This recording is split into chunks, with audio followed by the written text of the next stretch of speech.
Mga idol, linis muna tayo ng motor. Ito, si Sky, nililinis ko kasi may lakad ako mamaya. Kaya nililinis ko siya para pag alis ko mamaya maayos at malinis. Pati yung kanyang mga preno, langis, lahat chinecheck ko, yung mga minor, para pagbiyahe ko mamaya walang magiging problema, makakarating ako sa pupuntahan ko ng maayos at walang aberya.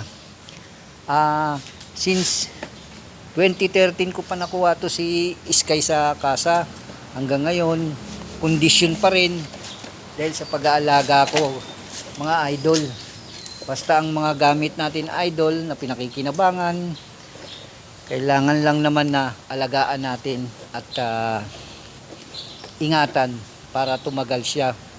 Kaya mga idol, ito, linis muna tayo para mamaya ready to biyahe na tayo. Mga idol, hanggang dito na lamang. Thank you for watching mga idol. Ingat po kayo sa inyong mga biyahe at sa mga lakad nyo.